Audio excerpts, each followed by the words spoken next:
Good morning, everybody. How's your coffee? So, this morning I'm going to talk about the 2014 found footage Bigfoot thriller Exists. Of course, it was directed by Eduardo Sanchez, still most famous for the Blair Witch Project. This movie similarly starts with people heading into the woods, although this time it's just for pleasure. It's not anything as ambitious as what the folks in the Blair Witch Project were chasing.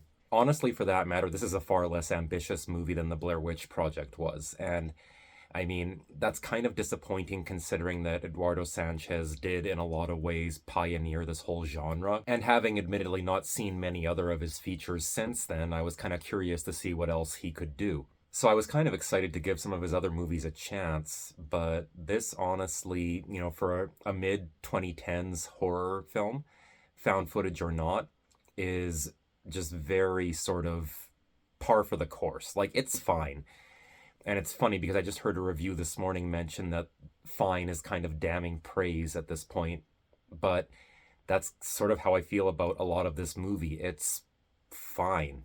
Nothing wrong with it. But there's nothing particularly outstanding or revolutionary or interesting about it either. I mean, if you want a Bigfoot found footage horror movie, you get that. And that's pretty much all you get, literally. I mean, you really get to know very little at all about this group that's heading to this cabin. They're thrust almost instantly into this situation, and that really is all there is to it. Like, on either end, front and back, there's the Bigfoot chasing them, and that's it. That is literally all you get here. To the point where it almost makes me wonder if maybe some of the criticisms and parodies that cropped up around the Blair Witch maybe affected Sanchez a little bit more deeply than he was letting on or something. Because it seems like this movie, in terms of its construction and its pace and its hastiness to get to the big guy, it's like it was done to silence all the critics who complained that the Blair Witch, had nothing happening in it. This is a different kind of story that's being told, but nevertheless, I can't escape that this does not pull me in the same sort of slow, brooding, ominous way that the Blair Witch did. I mean, make all the jokes you want, but that was a powerful experience the first time most of us saw it in the theater. Exists, by comparison, is not a bad movie at all, but it is a little bit more like a roller coaster ride. And there's plenty of found footage horror movies like that, nothing wrong with that. But that is kind of the level that we're working at here. Like, don't expect anything that is going to be too cerebral. If you're just purely in the mood to punch in, watch Bigfoot fuck people up for 80 minutes and punch out, this is the movie for you.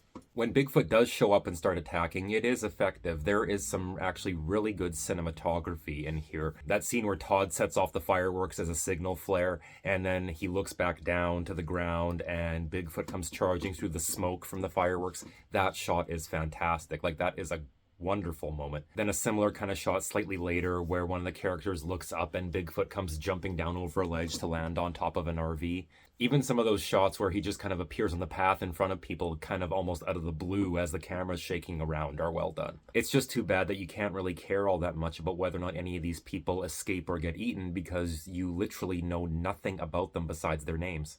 Although I will give the screenwriter Jamie Nash credit for creating the first Todd, who in my experience is not a complete bro douche.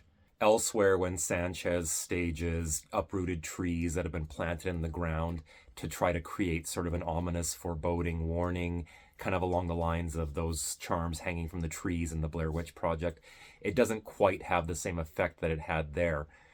In fact, it almost feels a little bit out of place and just kind of serves as a bit of an unwelcome reminder how much more effective this kind of imagery was in the Blair Witch Project.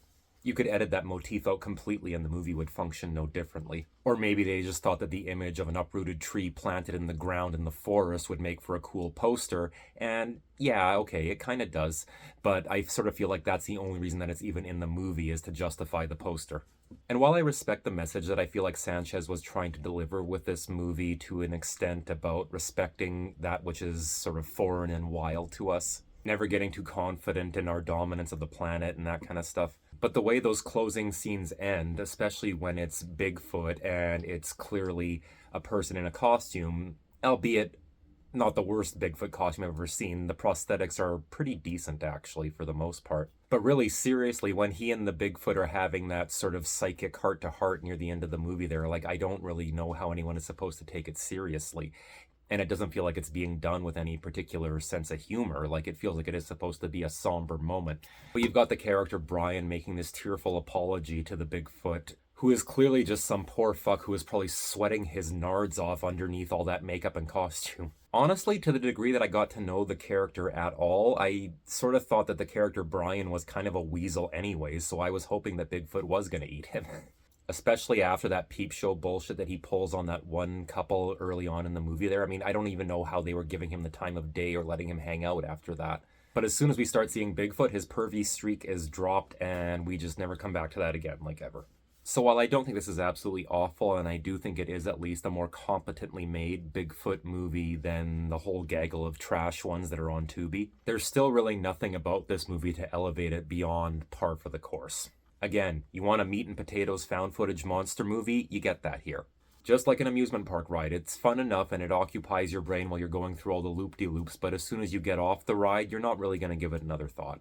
I know I just mentioned that there's a lot of trash on Tubi, and there kind of is, let's be honest, but with so many more creative, original, and fun, memorable found footage horror movies available on there and other platforms at this point, which would have even been true 10 years ago back in 2014, there is really nothing to make this stand out from the pack, and there's no reason to kind of try and sift it out from the pack yourself. This movie's sort of like an old coffee table, you know, it's just there. Anyway, thanks for watching. Hope you're all having an awesome Friday, and I will be hitting you guys up with some more content really soon. Take care.